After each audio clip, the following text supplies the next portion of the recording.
Imagina una comunidad que durante décadas se presentó como un refugio seguro, un faro de pureza espiritual, una familia donde cada problema encontraba respuesta. Los testigos de Jehová siempre proyectaron esa imagen. Una organización fuerte, unida, destinada a crecer hasta el cumplimiento del plan divino. Pero hoy, detrás de esa fachada, se esconde una realidad muy distinta. ¿Te has preguntado alguna vez por qué, a pesar de sus esfuerzos constantes, cada vez más personas deciden marcharse? La respuesta no es sencilla, pero sí evidente. El peso de las reglas, el control permanente y la ausencia de libertad personal están desgastando los cimientos de esta estructura. No se trata solo de una crisis numérica, es una crisis de identidad, de confianza y de supervivencia. Muchos exmiembros relatan noches de insomnio, decisiones impuestas y vínculos familiares rotos, solo porque alguien se atrevió a pensar de manera diferente. Lo que debía ser un refugio se convirtió en una jaula, y las grietas ya son visibles para todos. A partir del 2020, los datos oficiales mostraron un descenso sorprendente. En 2022, por primera vez en muchos años, el crecimiento quedó prácticamente estancado, y en 2024 miles se marcharon en silencio, sin mirar atrás. Los salones del reino, antes llenos de cánticos y discursos, hoy en muchas ciudades permanecen medio vacíos. En Italia, en España, en Estados Unidos, en Brasil, el guión se repite una y otra vez. No es un caso aislado, es una tendencia mundial. Las mismas familias que antes defendían con pasión su fe, ahora se preguntan, ¿realmente vale la pena sacrificar la vida, la autonomía, la propia voz? Ese es el núcleo del problema. No se trata de un ataque externo. No es la sociedad malvada que ellos señalan. Es su propia rigidez la que los está consumiendo desde dentro. Cuando las normas pesan más que las personas, el sistema no puede resistir mucho tiempo. Y así, el título de hoy cobra sentido. Los testigos de Jehová no aguantan más. Es el inicio del fin. Para entender por qué los testigos de Jehová atraviesan esta fase crítica, es necesario mirar su historia reciente. Esta organización, fundada oficialmente en 1931 con el nombre que conocemos hoy, siempre apostó todo a la expansión. Cada año, en sus informes oficiales, presentaban cifras en aumento. Más publicadores, más horas dedicadas a la predicación, más bautismos. Esa era la prueba de la bendición divina. Pero algo empezó a resquebrajarse. Ya en 1975, una profecía sobre el supuesto Armagedón causó una ola de decepción cuando no se cumplió. Miles abandonaron en ese tiempo, sintiéndose engañados. Sin embargo, la estructura logró recuperarse, al menos por un periodo. Con la llegada del nuevo milenio, las dificultades se hicieron más visibles. Internet abrió las puertas a información que antes era imposible conseguir. Exmiembros comenzaron a contar experiencias de abusos, manipulación psicológica y reglas opresivas. La confianza ciega que mantenía unida a la comunidad ya no era la misma. A partir de 2015, los datos oficiales muestran un estancamiento cada vez más marcado. En 2019, el crecimiento global ya era el más bajo en 20 años. Luego llegó la pandemia. Los salones del reino cerraron, las reuniones pasaron a Zoom, y muchísimos descubrieron que podían vivir sin la influencia constante del grupo. Cuando los encuentros regresaron en persona, cientos de miles nunca volvieron. El 2024 fue un año clave. Más de 100,000 personas, según estimaciones de dirigentes y de investigadores independientes, abandonaron en tan solo 12 meses.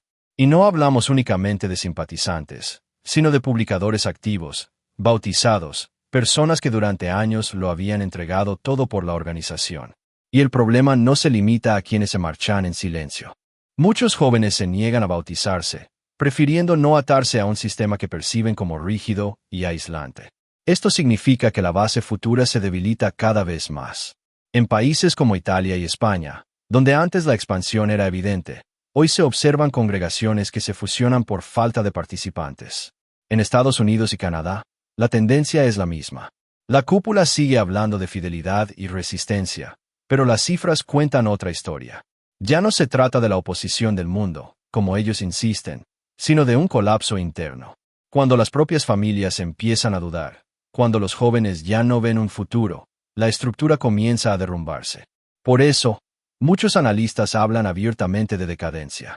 Los testigos de Jehová ya no son la maquinaria imponente que parecían ser. Están enfrentando la prueba más dura de toda su historia. El núcleo de la crisis de los testigos de Jehová no se explica únicamente con cifras.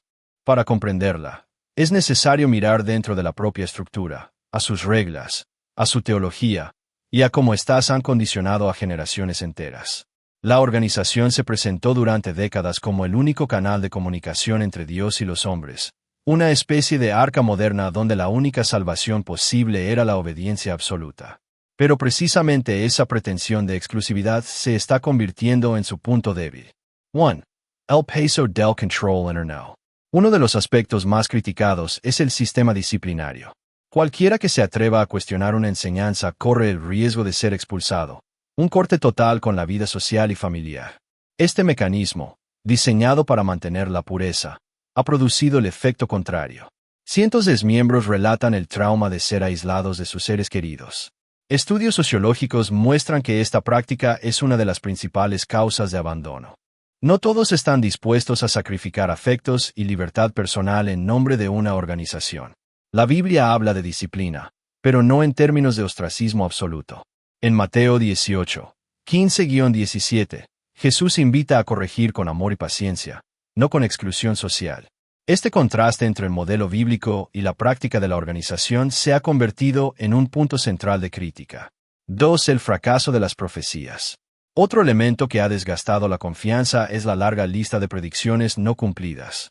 Desde 1914 hasta 1975, pasando por la enseñanza de la generación que no pasará anunciada en 1995, las fechas fueron revisadas una y otra vez. Cada corrección dejó atrás decepción y desconfianza. La escritura en Deuteronomio 18:22 es clara. Cuando el profeta hable en nombre del Señor y no se cumpla lo que dijo, esa palabra no proviene del Señor. Este versículo es citado con frecuencia por quienes abandonan, viendo en las incongruencias una prueba evidente de error doctrinal. 3. La crisis generacional. El problema no afecta solo a quienes se marchan, sino también a quienes nunca entran. Las nuevas generaciones ya no sienten atracción por una vida de renuncias, donde la universidad, la carrera profesional e incluso ciertas amistades son desalentadas. En un mundo globalizado, con acceso a información y oportunidades, el mensaje de la organización se percibe como limitante. La consecuencia es clara: menos bautismos, congregaciones envejecidas y una base cada vez más frágil. 4. La gestión de los recursos. En los últimos años, muchos han notado el cierre de salones del reino y la venta de propiedades. Oficialmente, estas operaciones sirven para racionalizar y apoyar la obra mundial. Sin embargo, para muchos miembros, esto es una señal de declive. Comunidades enteras se ven obligadas a recorrer kilómetros para asistir a las reuniones, mientras la centralización de recursos genera dudas y sospechas. La Biblia, en Hechos de los Apóstoles, describe un modelo de distribución transparente, donde los bienes eran entregados a cada uno según su necesidad. Hechos 4:35. La distancia entre este modelo y la gestión actual es cada vez más evidente. 5. El peso psicológico y espiritual.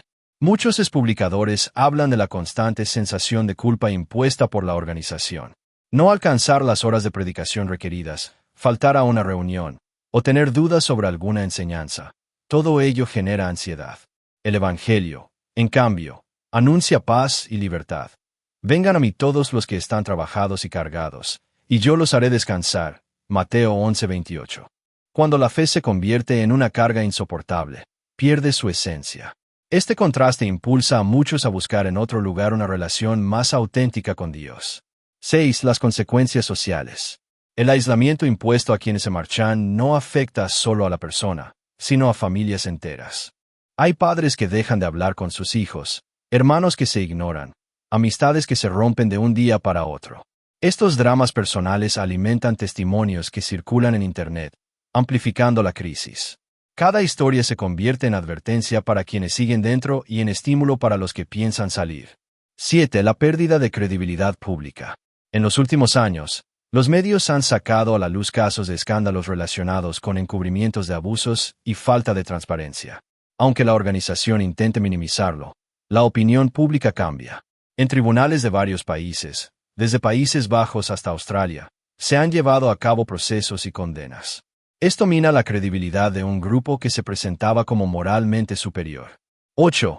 una estructura que se consume desde dentro. Todos estos factores convergen en un mismo punto. La organización ya no consigue sostener su imagen de perfección. El modelo de control total solo funciona mientras los fieles crean ciegamente. Pero hoy, gracias a la información y al valor de quienes dan testimonio, las preguntas aumentan. Y cuando un sistema basado en silencio y obediencia empieza a ser cuestionado, sus cimientos tiemblan. 9. El contraste con el mensaje bíblico. La mayor paradoja es que muchas de las prácticas más criticadas no tienen apoyo claro en la Biblia. Jesús habló de amor, misericordia y perdón. Pablo recordaba que donde está el Espíritu del Señor, allí hay libertad. 2 Corintios 3:17. Sin embargo, la realidad que viven muchos miembros está marcada por restricciones, obligaciones y miedo. Esta discrepancia lleva a muchos a concluir que la verdadera fe no puede ser monopolio de una organización humana. Conclusión de la parte 3.